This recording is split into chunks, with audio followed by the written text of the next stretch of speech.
Is it Molly or? It's me. I'm recording. Oh, hey, Oh, you are hey, Molly. recording. Are you, Molly, are you also like letting people in the waiting room? Yep, I will be in charge of that.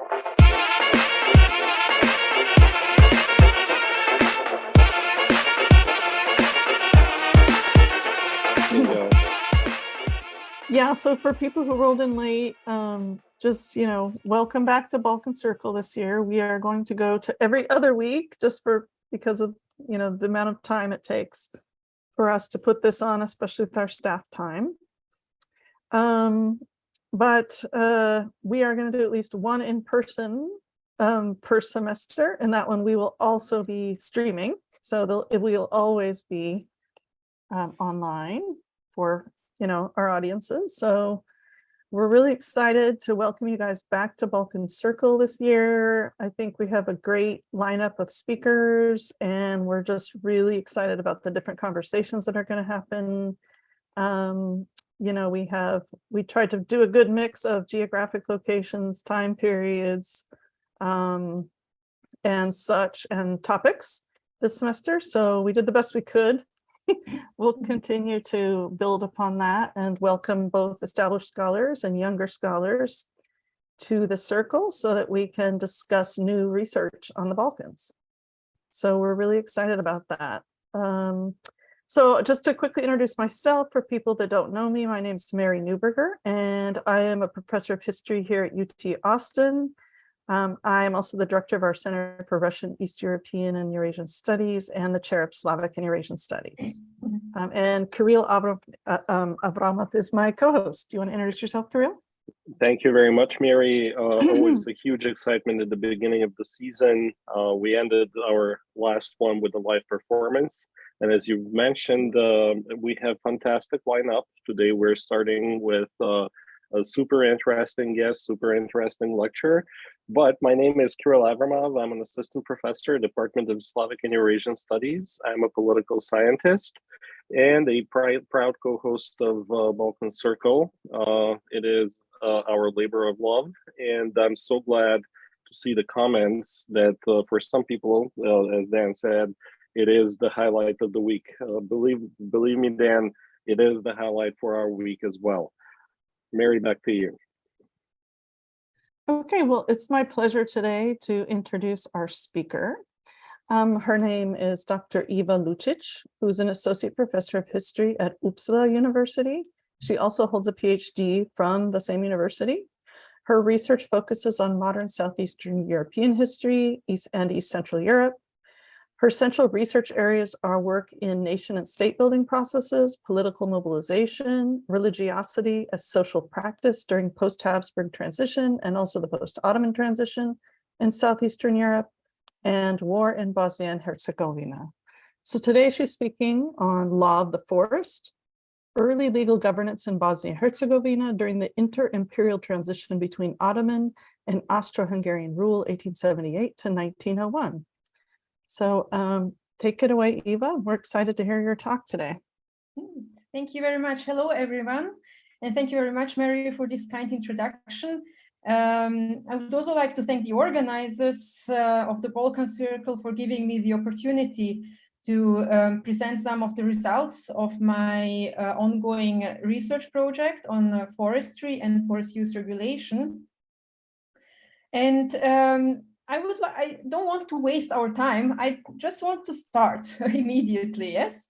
And let me begin with two questions that are actually at the heart of my talk today. The first one is, how does an empire consolidate governance in a region which was previously governed by another empire? And the second question is, what role does law play in the formation process of imperial rule?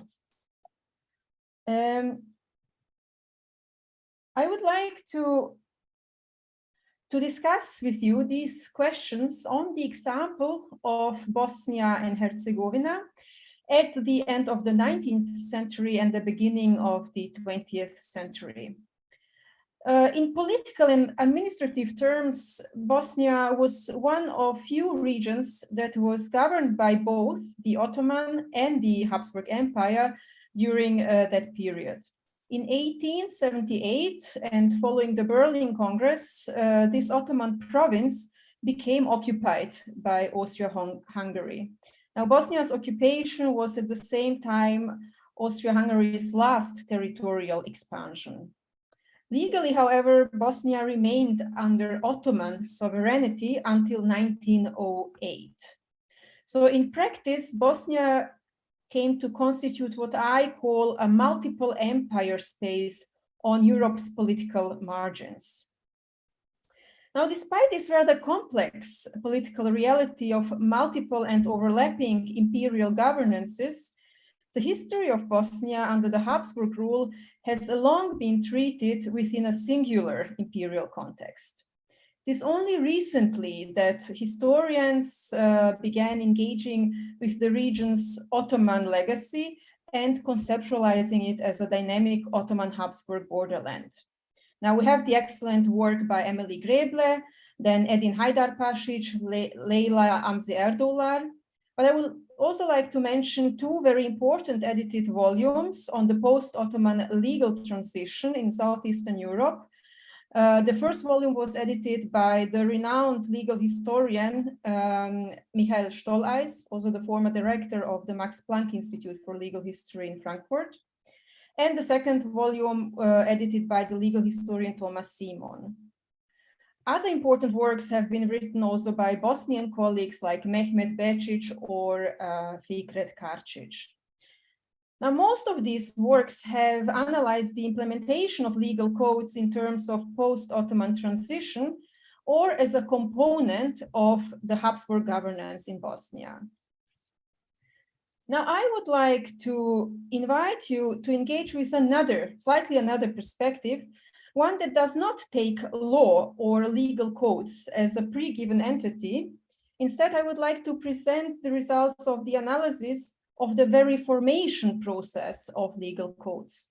So the focus lies here on the early imperial governance when legal codes were still in their very making, so in their formation process. So by looking at this, I would like to replace the question of how law was implemented to the question of how law was consolidated without taking it as an already existing segment of the imperial rule.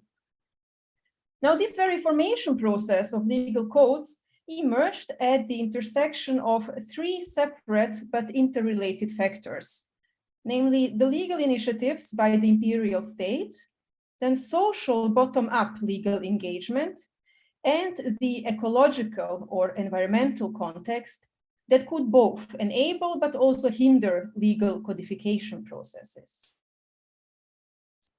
So, but why should we actually look at these questions through the aspect of forestry and forest use regulation?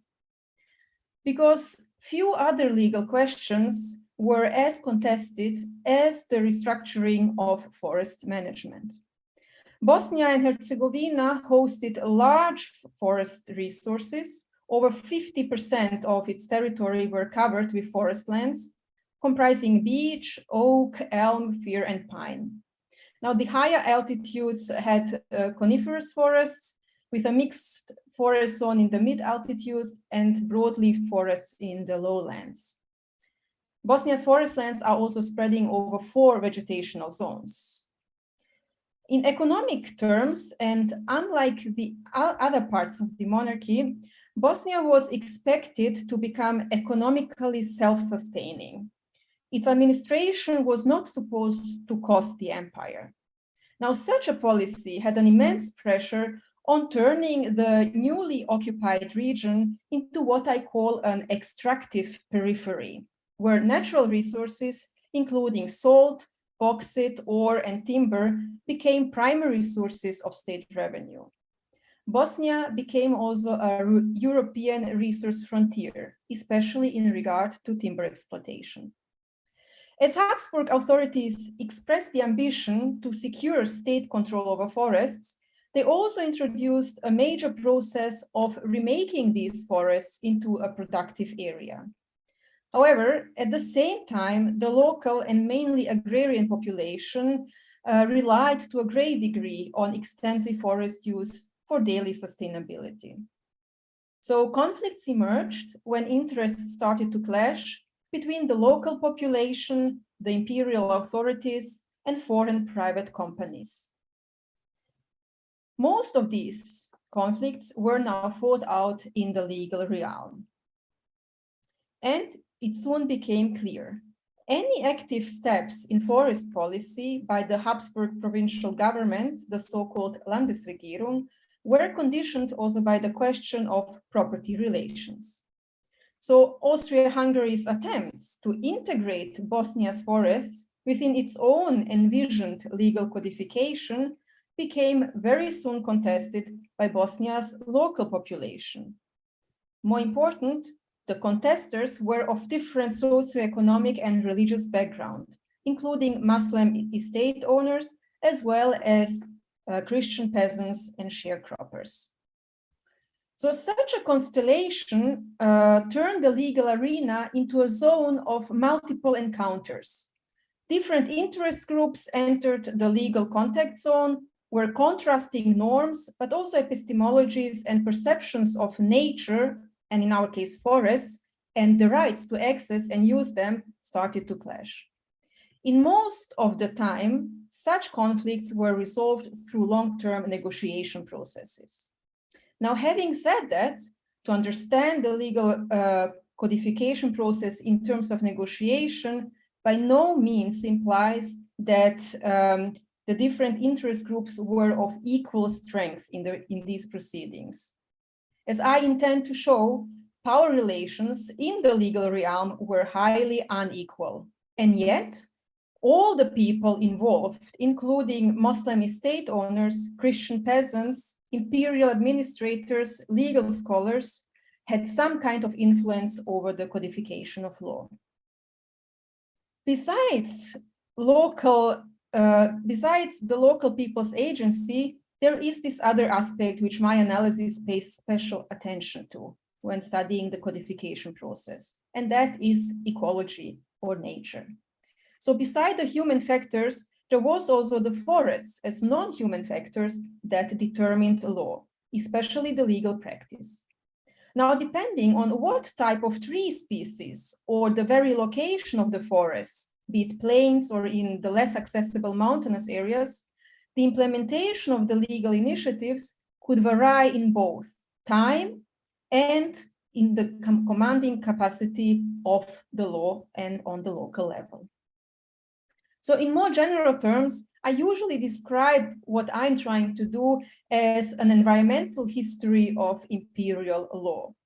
Such an approach has been applied by environmental historians working on other parts of the world, especially India, among others, historians like Gunel Sederlöf or Shiva Ramakrishnan.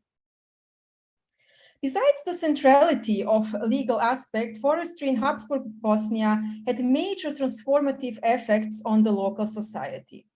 There was the introduction of wage labor, so more than 30,000 earlier sharecroppers became now employed in the new forest enterprises, which reflected also a gradual transformation of previous quasi-feudal social relations. In political and economic terms, the Landesregierung introduced its policy of extremely low timber prices of Bosnian timber. Now, this had very soon a very strong and in some cases devastating effects throughout the whole empire. Sales from other regions, especially Slavonia, but also the central crown lands, got reduced to 20 or even 25%. So large-scale extractions in Bosnia soon became internationally known as the Bosnian danger. Between 1898 and 1908, timber export from Bosnia-Herzegovina increased more than sevenfold, and Bosnia's timber reached destinations such as Italy, Prussia, central parts of the Habsburg Empire, but also global destinations such as North Africa and India. In the Bosnian context, forestry became the most important single sector of the region's industrial complex. Finally, large-scale forest extraction resulted in environmental degradation and major depletion of forests. Such dynamics transpires from an example dating to 1903, when the Habsburg Forest Department noted that Bosnian oak trees were extinct. Now, this ecological transformation needs to be seen in the context of a trans-regional unequal ecological exchange. In our case, the unequal ecological exchange between the Austrian imperial core lands and Bosnia as Habsburg extractive periphery. I argue that the success of sustainable forest management in Austrian imperial core lands during the early 20th century can only be understood in view of the extractions in Bosnia to where the environmental costs of Austria's timber demand were transferred. So in the wake of post-Ottoman imperial transition, Bosnia underwent major socioeconomic and ecological changes, from having been an extraction periphery of the Ottoman Empire to becoming one under the Austro-Hungarian Empire. Now, the importance of forests and the process of their exploitation has not only been documented in written documents, but also through photographs. So we have a richness of visual material, which documents the process of forest exploitation, but which also shows human-nature relations, wood consumption, and practices of timber transport. And here you can see a picture of horse logging, which was a very popular technique of forestry management. Horses were usually used to transport felled trees from the felling location to the collecting area or to the river where the logs were then rafted. Timber rafting was another very popular method of transport. And here you can see rafting in the Drina River in Ustipracha, a little village in the southern eastern part of Bosnia. Now, timber rafting is one of the old and probably one of the cheapest ways of transporting felled tree trunks. And it was used during the late Ottoman period in order to transport oak trees, which were then transported to France and used for making barrels. A drawback of rafting is that they often damage the wood and they could cause also log jams. So therefore, one started to construct so-called timber slides, which you can see on this picture. Such slides would usually only be wide enough to have a single log, but here you see there were, I see here there are even two logs being transported at the same time. And now this technique was very widespread in Canada during the 18th and 19th century, but eventually got also introduced in other parts of the world, including Bosnia. Here we see the construction of such slides, which were used for the transport of logs mainly in mountainous terrains. Yeah, so during the late 19th century, and all as a result of the imperial government's ambition to turn Bosnia forests into productive area, the construction of railways expanded. And this brought now major transformation processes, both in the capacity of exploiting forests, but also the transport of timber. Now, these new railways made previously unaffected forest areas in very remote areas accessible for export-oriented commerce, this went, of course, so the construction of railways went hand in hand also with large-scale commercial and export-oriented extraction.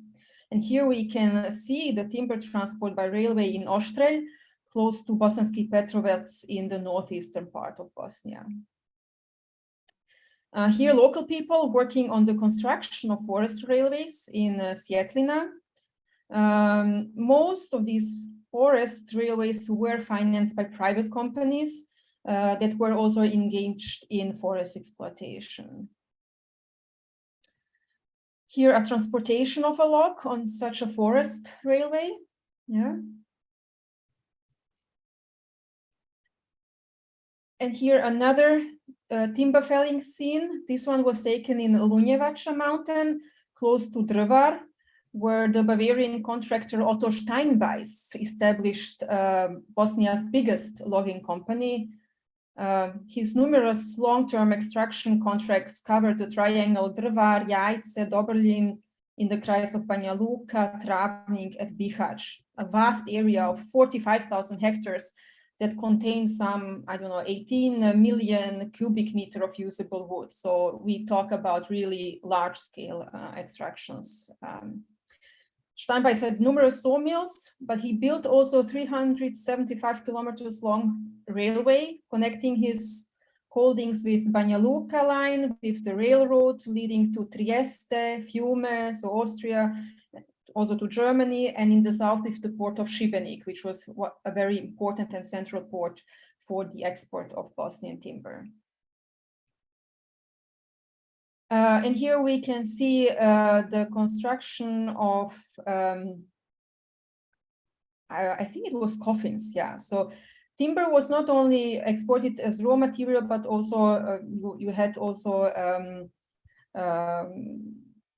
products, wood products, which were exported from Bosnia.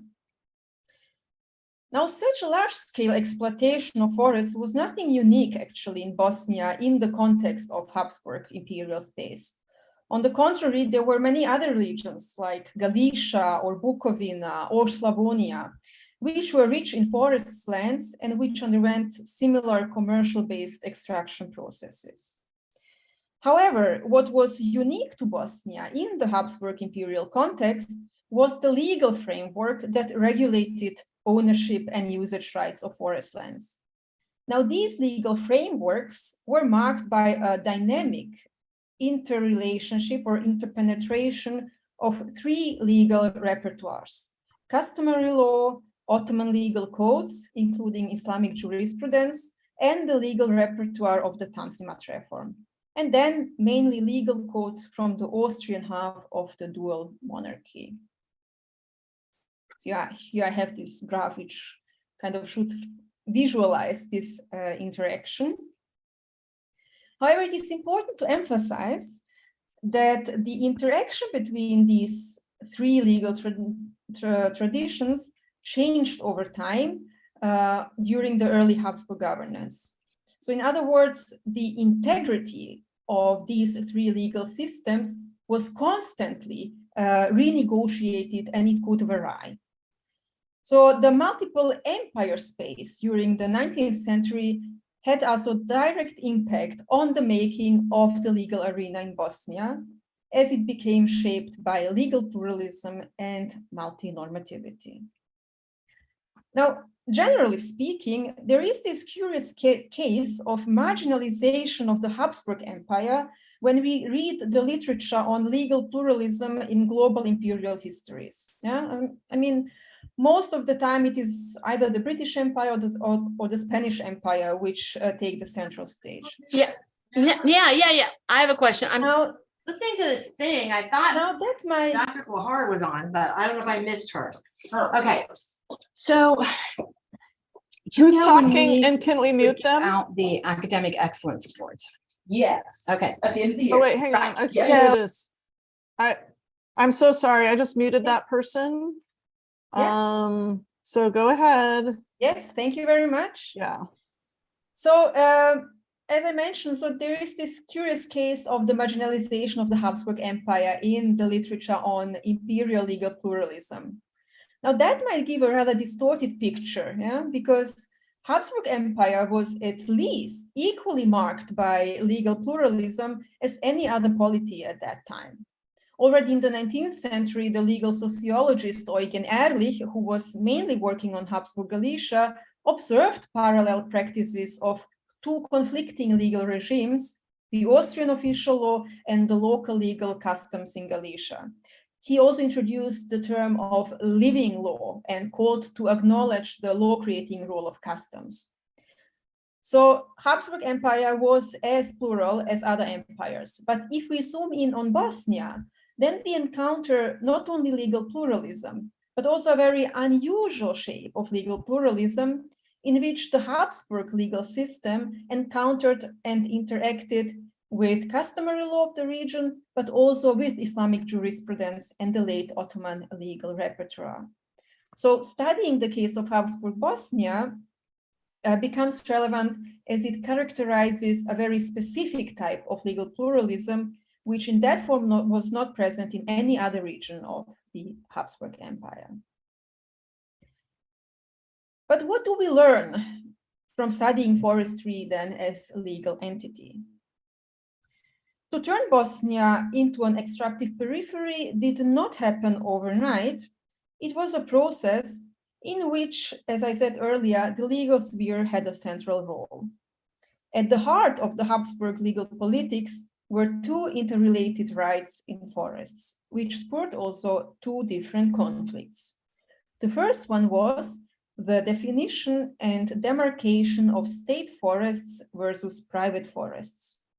And the second was the transformation of local customary rights. So while the former concerned mainly Bosnian Muslim landowners and their claims to forests as their private properties, the latter affected the local, mainly Christian peasants and their traditional use of forests on which their livelihoods depended. So one important task for the Habsburg authorities was to legally secure unrestricted access to forest lands, which was devoid of any claims by the local population. Now, despite the official rhetorics that the new imperial authorities were to introduce sudden ruptures with the Ottoman past, the Habsburg legal reforms were marked by several lines of legal continuities with their imperial predecessor. In fact, the attempt to increase the state's jurisdiction in forest management was nothing new. Already the Ottoman authorities in the 1850s made similar attempts as part of the Tanzimat reforms. So according to the Ottoman Forest Law, also called Orman Kanunamesi from 1870, all forest lands, with very few exceptions, were legally reframed as state-owned forests, or erazimirje, and were to be set under the state's immediate control. Now, in the case of Bosnia, in the case of Ottoman Bosnia, this category of state forests never gained practical meaning. And one of the reasons of the reform failure was the fierce resistance from the Muslim notables. So once the Habsburg authorities entered Bosnia, they became confronted with a multitude of legal combats over forest land. Now, this social reality on the ground eventually became the central conditioning factor in their own legal strategies to follow. But how did the Habsburg authorities deal with that problem? A look in the archives reveals a picture of a far longer and more complex legal trajectory than literature has assumed so far. First attempts to get hold of the forests started already in 1878, the year of occupation. They were rather pragmatic in its nature, and they were far from any systematic effort to reshape property relations. More importantly, most of these early initiatives failed, be it due to limited administrative capacity or unexpected social reactions on the local level. Now, that was the case with the legal decree from 1881, when the provincial government gave locals the legal opportunity to lay claims to forest lands. And now here you see on the left-hand side the official announcement of this legal decree, Verordnung on Aredba. Now, the aim with this decree was not to introduce a comprehensive legal reform, which would bring all forests under uniform legal principles.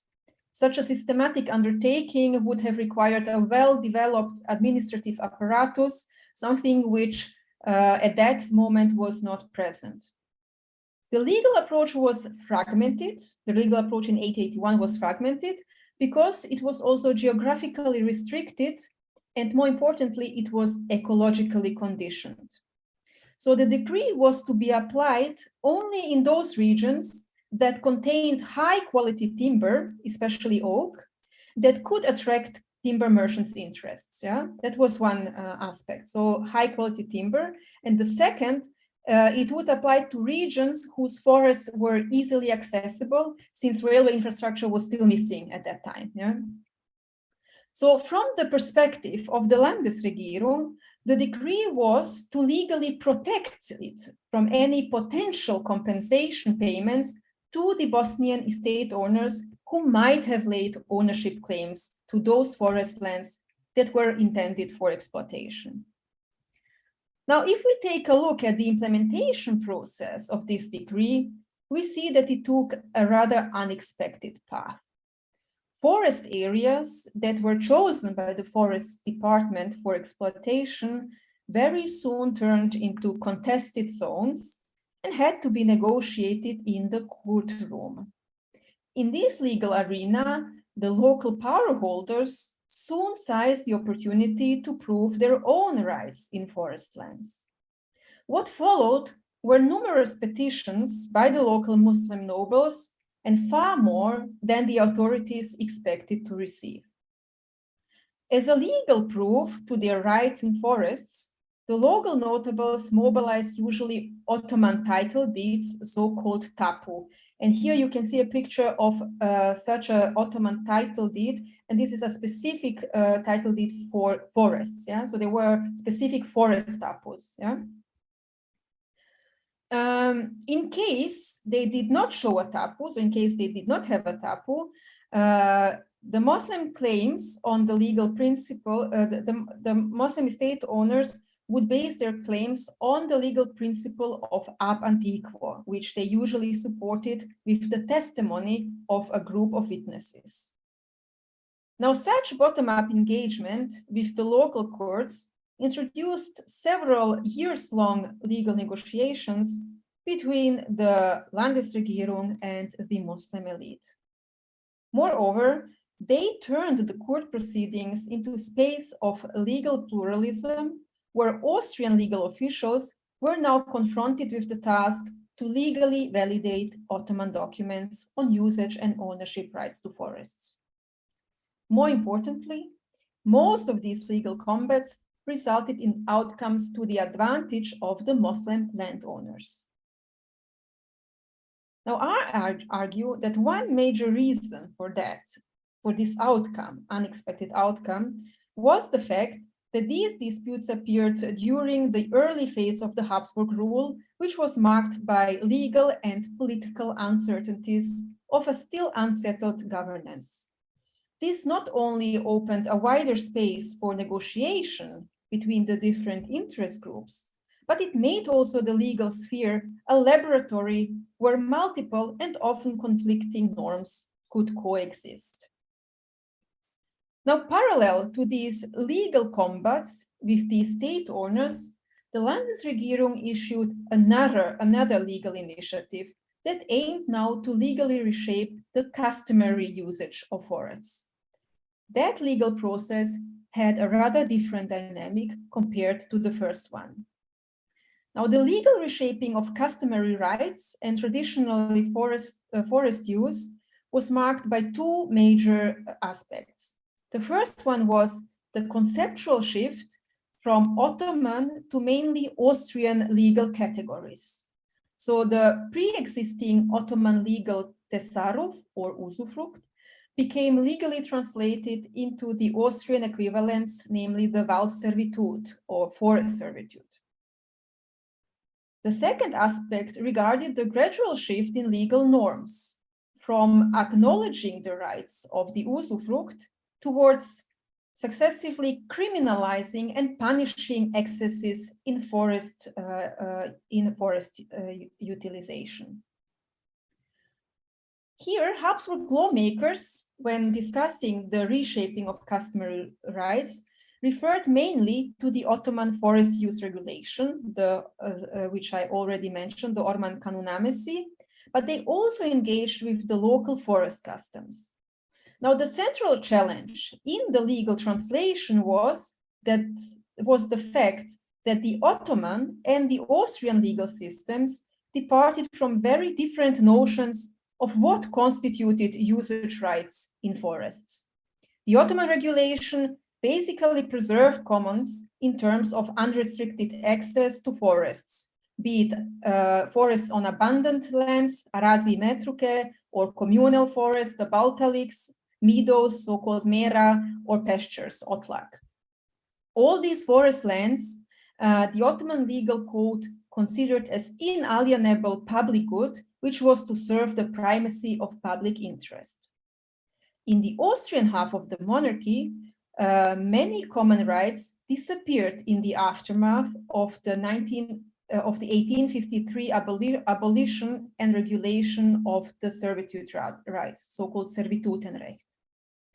So for the Austrian legal scholars, it became soon very clear that any attempts to apply the Austrian Servitutenrecht in Bosnia was not acceptable. They feared basically dramatic economic consequences for the local peasants. Now, what they suggested was a processual and successive transformation without eliminating total elimination of customary rights, but with a successive minimization of customary access to forests.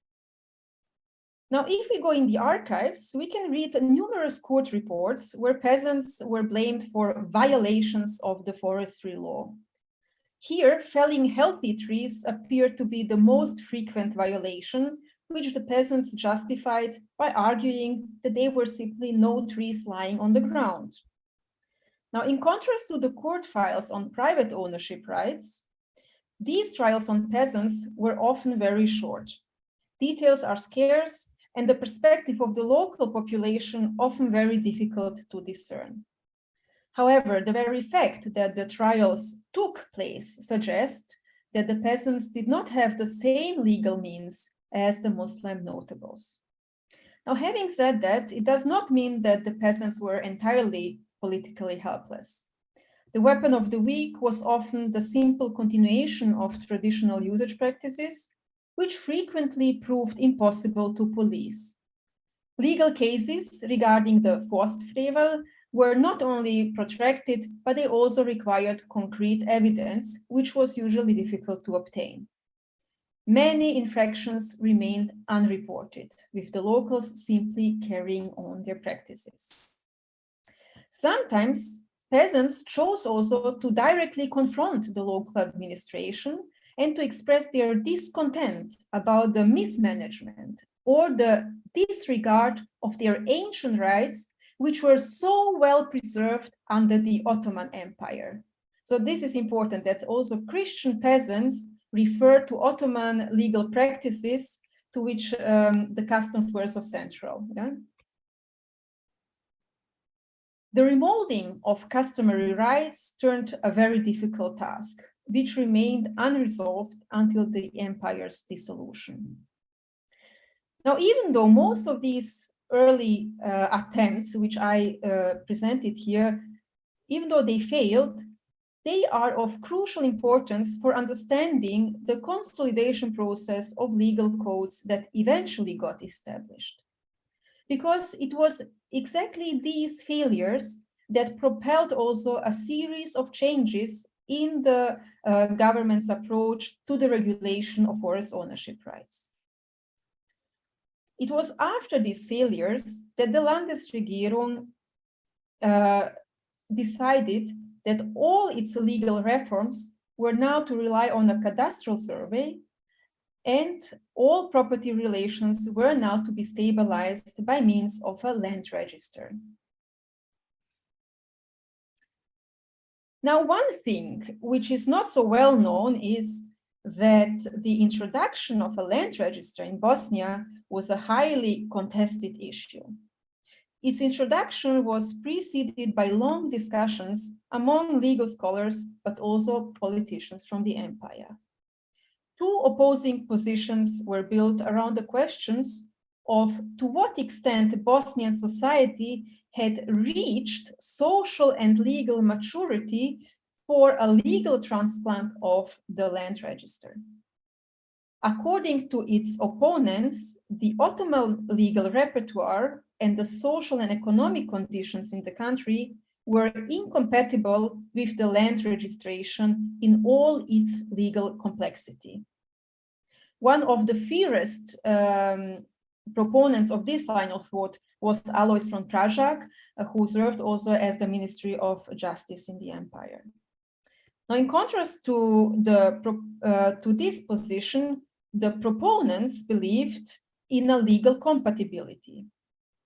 They emphasized that, of course, there was a need for certain adjustments of the Austrian land registry law to the Bosnian socio-economic circumstances, but they defended their position, namely by referring to Bosnia's pure Slavic origins and its perennial with the Austro-Hungarian Empire.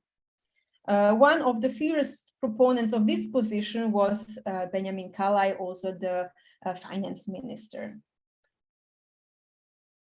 I cannot go into detail into this debate on the land register, but I can just conclude that in the end, the advocates of the land register law prevailed. And as a result, the Entwurf eines Grundbuchgesetzes, or the outline of land register law, was written and was published in Vienna in 1884. Now, the introduction of the land register on the local level was always preceded by the regulation of ownership rights regarding forest lands. To this end, a new legal decree was issued in March 1884. According to it, the Landesregierung was now entitled to issue its own title deeds on all those forest lands that the Landesregierung acknowledged as private ownership. Now, what was striking with this new legal decree is that the legal way through court proceedings was now to be excluded. In German, as also Kalai wrote, der Rechtsweg ist ausgeschlossen. Yeah? So court proceedings are to be excluded. Instead of court proceedings, the Landesregierung now established a centrally operating forest commission, Waldkommission.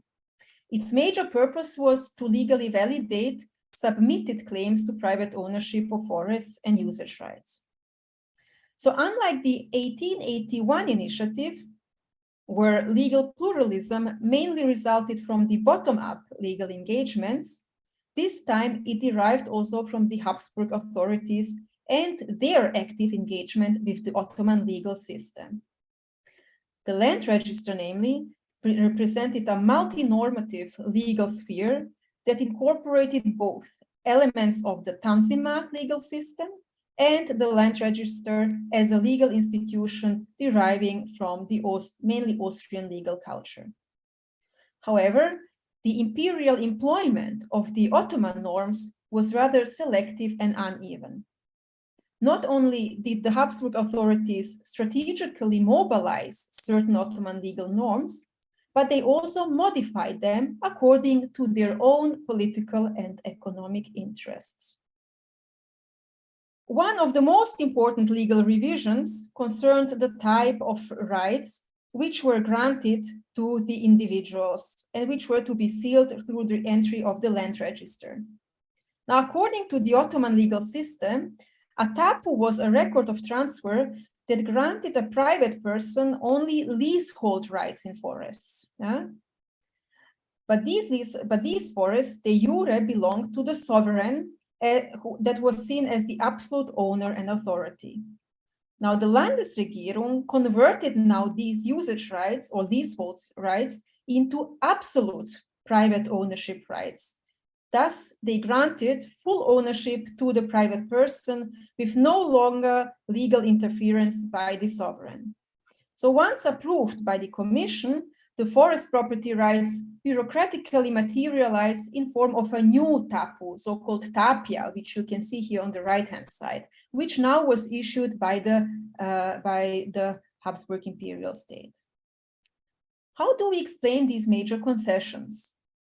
I argue that these concessions were an expression of the specific subject-ruler relations in Habsburg Bosnia. Even though the main purpose of the Landesregierung was to secure state revenue through forest exploitation, this was not to happen at the expense of the province's social and political stability. So by means of giving certain legal concessions, the Habsburg authorities aimed at establishing important political alliances with the local notables, which they now considered as central for building its political legitimacy upon. However, these legal concessions were not unconditional. They were now intimately paired with the concurrent process of legally settling the customary beneficiaries of forest resources. In contrast to the early attempts to minimize popular access to state forests, from now on, it was the legal obligation of the newly acknowledged forest owners to grant customary rights to peasants in terms of full access to forests. In that way, the regulation served twofold goals. On the one hand, by attaching usufruct rights to privately owned forest lands, it managed to keep traditional forest uses intact, which proved so hard also to change. At the same time, however, by locating these customary rights mainly to private forests, it succeeded also to detach customary usage from state-owned forests. As a result of the land register and its procedure, there were also two alterations of the human-forest relationships. By reframing the Muslim notables' claims to forests into the category of absolute private property, it established human-nature relations in terms of absolute administrating power over the acknowledged forests. In contrast to this, the legislative process regarding the customary rights of the peasants altered human forest relations by progressively minimizing their access from state forests and transferring it to private forests. Now, the land register decree initiated a process of settling these property relations, and this evolved over 2 decades. The implementation process began in the northern regions of Bosnia, which were known for their high-quality oak trees, it then would proceed southwards throughout the district. So here again, ecology as the determining factor in the legal practice and the timing of the implementation of the land register. Given these regional particularities, I argue that we need to pay more attention to the variations in both time and space when it comes to analyzing the imperial legal state. In 1906, as major parts of the legal work of the Commission were accomplished, the legally acknowledged private forests amounted to 24%, while 76% of forest lands became now demarcated as state-owned forests. Now, this not only left a bitter aftertaste for many Muslim notables, but it made also forests remain a contested issue until the dissolution, which caused several Muslim families to express dissent. Let me conclude. In contrast to the general view that interprets the land register as the major point of departure for regulating property rights in Bosnia, the study of forest land gives another picture. The land register was predated by several other legal initiatives that the Austro-Hungarian authorities started to issue as early as 1878. Most of these, however, failed.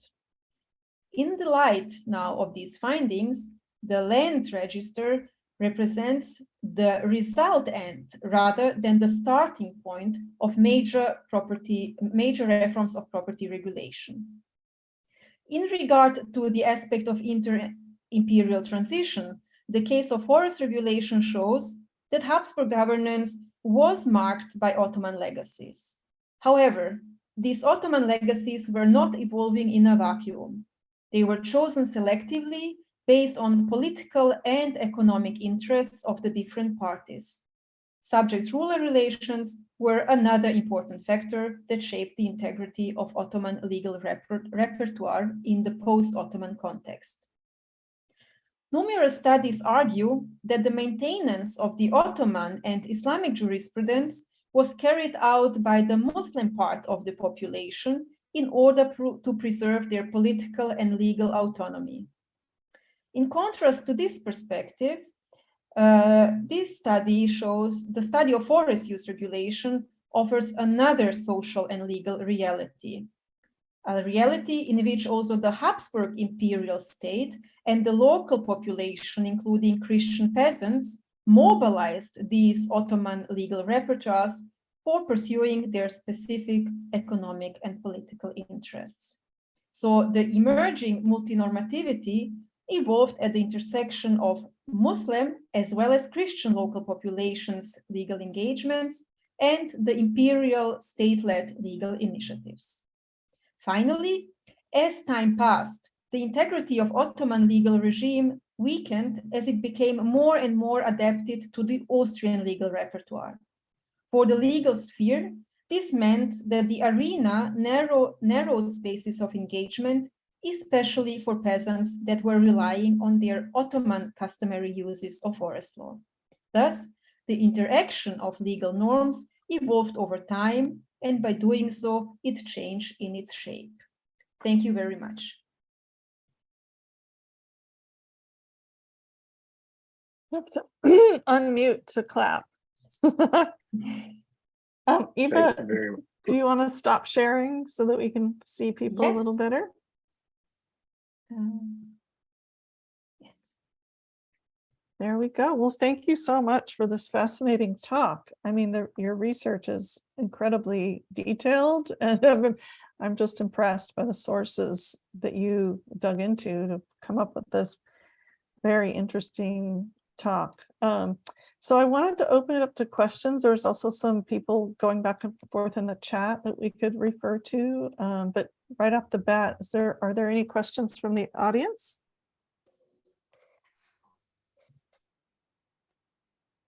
Catalina? Yes. Hi to everyone, and hi, Eva. This is such a wonderful research.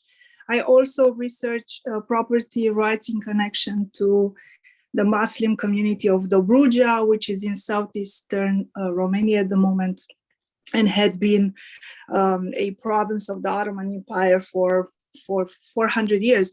So a similar problem that I see that you raise, I also raise in my work, which is this transition from one power to another is very problematic. And some states, like the Austrians, are more thoughtful than other states, like in my case, the Romanian state would just confiscated so many square meters of territory just by claiming that they have the right to do so, since the Ottoman Empire decided to treat Dobruja mostly as a miri property, as a state property.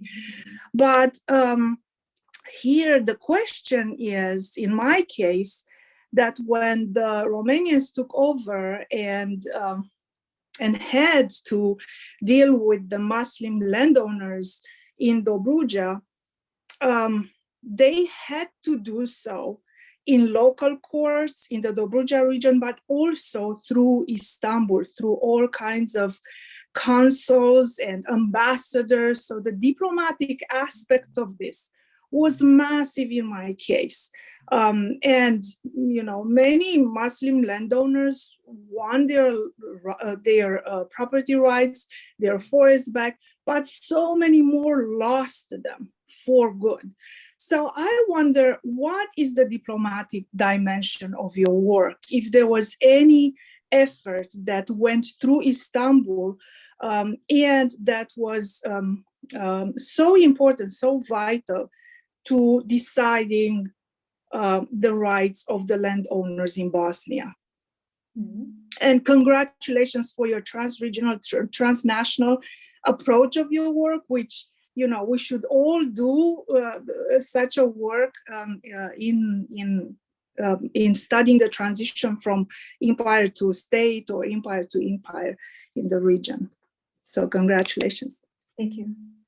Are we going to collect questions, or am I supposed to answer immediately? No, I think you can go ahead and answer immediately, which Yes. sometimes also brings up other questions. So Sure, yes. sure. Yes, thank you, Catalina. And your question is very important. Yeah. Were there any diplomatic efforts from Istanbul? Yes, there were. And if we look also at the mainly Muslim elite in Bosnia, most of these people wrote petitions also to the Sultan, pledging for some kind of protection, protection of their property rights in Bosnia. Now, these fears were to some extent definitely understandable. To some extent, they were also probably psychological, because there is this other empire which perceives itself as Catholic and Christian empire. So there were many fears involved here. However, Istanbul did, as far as I can see, was not so much involved once the local courts started to decide upon the rights of the forests. So once the whole legal practice starts, then it's basically the Habsburg courts, and Habsburg legal officers that decide. And I could not see any diplomatic interventions when looking at these very concrete cases, because I mean, many have discussed this on the normative level and norms and everything, but I really wanted to see how is this going on in the local courts, So how does this law materialize? And when I look at these very single cases, and I've looked at around 80 cases, and I mean, these cases can be to 100 pages, they were really years long. But I don't see here the diplomatic intervention as a factor, for the outcome of these courts, Okay. So now I talk about forest ownership, So there was this hope from one part of the Muslim elite that some kind of, let's say, salvation will come from Istanbul, but this did not transpire in the local legal practice on the local legal level. But then there was another. I mean, the Muslim elite was not so homogeneous as we would think. So there was this other elite which basically also thought, okay, now we have to start from new. Now we can't just, hope for help from Istanbul, but now we have to deal with this new empire, which they saw also as their own opportunity now, And once they also realized that the Habsburgs were interested, or Austro-Hungary was interested in establishing alliances with the Muslims, then they basically did not have much problems with basically disconnecting from the Ottoman Empire, but saw now rather Austro-Hungary as an opportunity structure to translate their leasehold rights into private ownership rights. So there are also some Muslim landowners which eventually became also forest exploiters. So local companies were established, like, I don't know, Hadži Šebanović, this family in Sarajevo, and some others in Banja Luka. But as I said, so Muslim elites were hoped for diplomatic intervention, but I don't see it transpiring on the local level. So this is a very interesting. Thank you very much, Iva, for addressing this. And this is just simply fascinating, remaking basically a power relations and in a transitional period. And some of the very original things that you were telling us, to look at through the management and the ecological history perspective and forestry. But since my colleague Stephen has raised his hand first, I will hold my question and then I'll ask Professor Neuberger also to address. So Stephen, where is yours? Thank you, Iva, so much. You'll forgive me asking a very Swedish question in Balkan Circle, but I'm thinking about allemansrätten and the sort of Swedish constitutional push for the rights of nature and the Green Party. And, you know, it's not just in Sweden, but say Bolivia and Ecuador and other places. And I think this is really important. So I'm wondering in sort of transposing or translating this back to the multi-normative and trans-regional framework and context, which I'm very convinced by, and I think you do really well. If this rights of nature idea, even like in English, when we describe it as rights of nature, has a sort of Turkish equivalent. This is not an essentialist question, but I'm wondering how it's referred to when we get to the sort of like mid-range juridical level, not the level of, say, constitutional law, but the level of adjudicated court cases where, you know, you have sort of like semi-privatizers who are trying to take control of more estates in order to expand the timber industry. So how does that work exactly? I mean, when you're kind of like translating this between Habsburg and Ottoman and contemporary contexts. Thanks very much. Okay, that was a rather difficult question. I'm not sure if I understood your question. What's the Turkish term for rights of nature? How do you translate that? Oh, I don't know. I know I'm not an Ottomanist, so I know only certain terms which I use, but rights of nature in Turkish, and I definitely don't speak modern Turkish, so so I really do not know. What I have dealt with was mainly this forest law, which Orman Kanunamesi, but rights of nature in Turkish, I'm not sure, But if you mean with that whether the Ottoman Empire and later on the Turkish Republic was considering probably, if you mean rights of nature like sustainability, do you mean sustainability would be the closest? Yes, they did take into account this even during the Ottoman Empire. Now forestry as a scientific branch emerged during the 19th century, and the Ottomans were very much also taking part of this knowledge production. They were mainly inspired by the French environmentalists and French forest engineers, and so there were some concerns about sustainability, not in today's sense, of course, but to think about the exploitation in proportion to the harvest and the duration of time, of years, which takes that trees grow. So there were some transfers of knowledge. And what I know is for the Ottoman Empire, they were mainly French inspired, so not so much German inspired, because Germany is the cradle of forestry as a scientific discipline. And also this thing of Nachhaltigkeit or sustainability comes from Germany. But here the major influence comes from France. That was not so much present in the discussions on Bosnia's forests, in the late Ottoman period.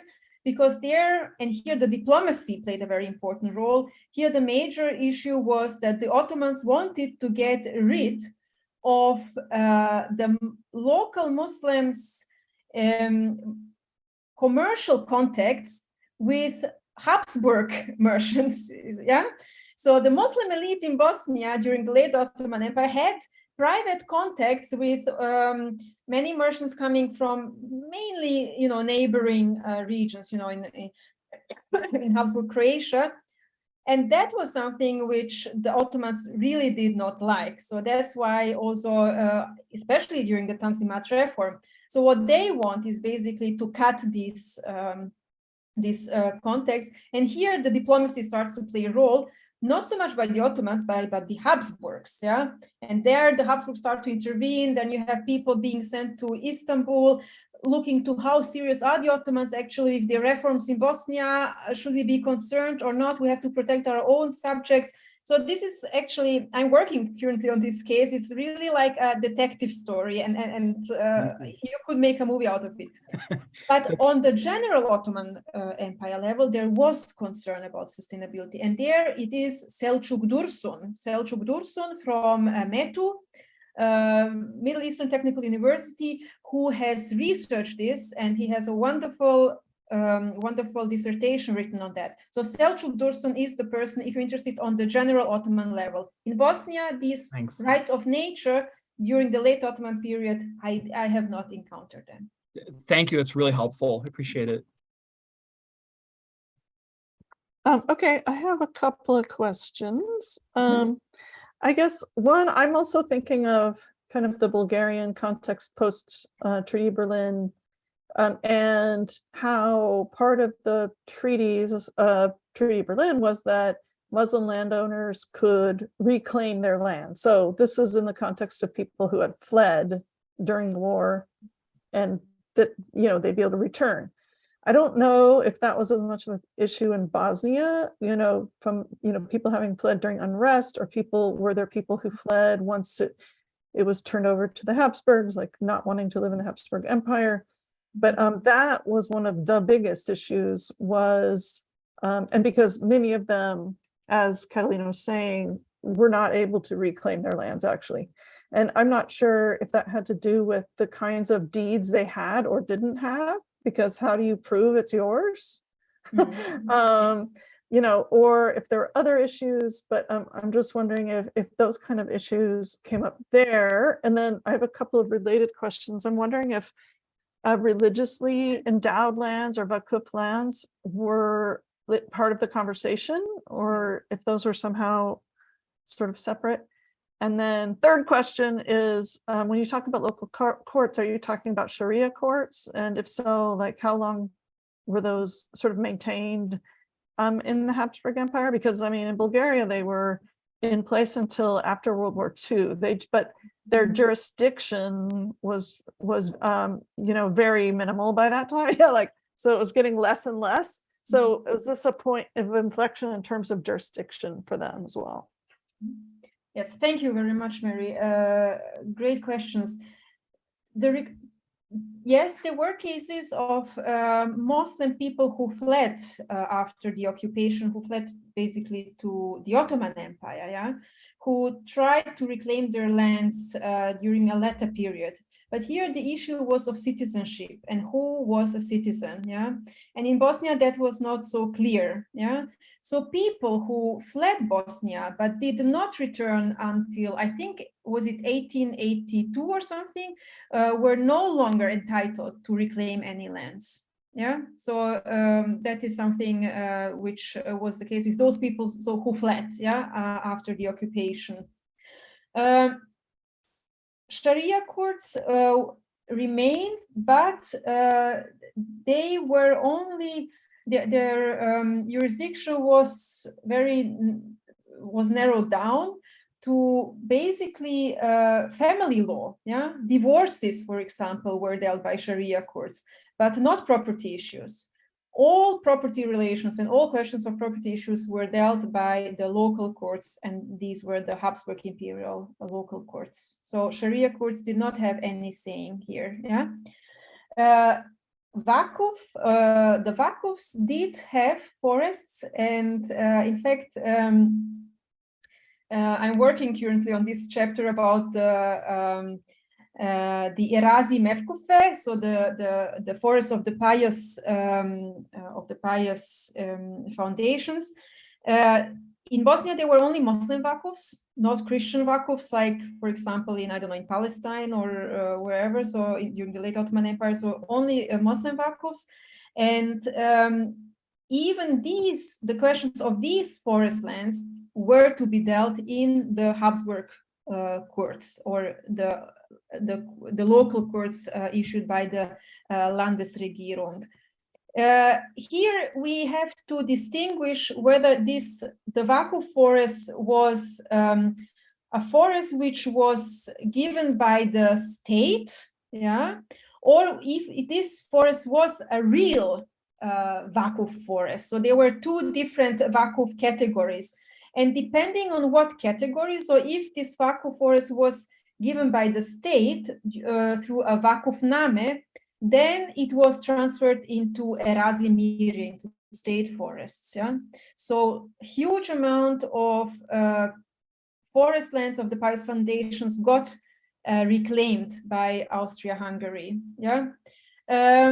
Now, in Bosnia, during that time, we have also a political reality and the so-called Muslim movement for autonomy of the Vakufs, yeah, where some Muslim elites, one part of their claim was that these Vakuf forests were to be given back to the Vakufs. Yeah.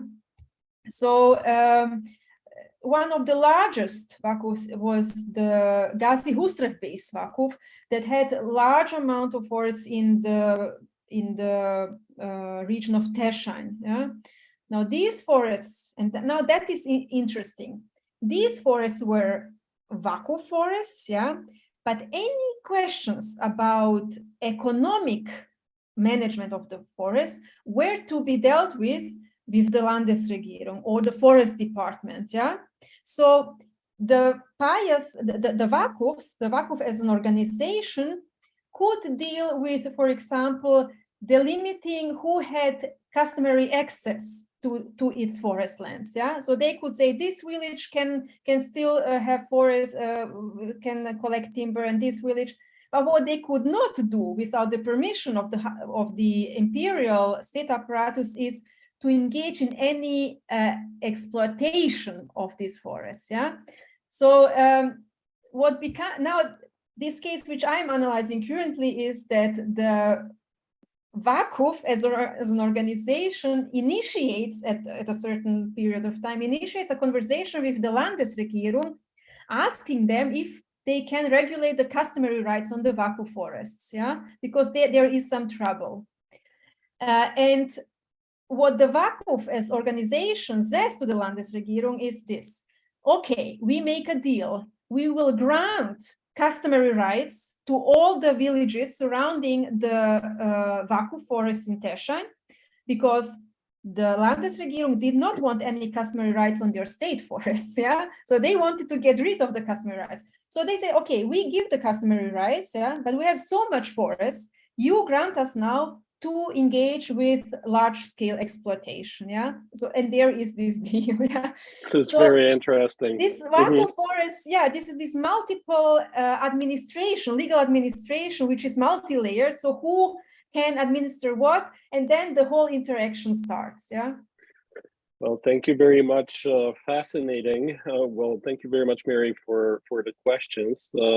And Iva, fantastic presentation. We would like to thank you for opening the season for us. Once again, we owe you a big round of applause. It's just staggering amount of detail. And I enjoyed very much the images that you included in your presentation. With Christiana and I were going back about the tapillas, you know, and the clarity and, you know, the type that we haven't seen, at least this particular one. So we have seen something very interesting, fascinating. We would like to wish you a good luck with continuing on your work on that chapter that we talked about. It's been a pleasure again to have everyone convening for the new season of Balkan Circle.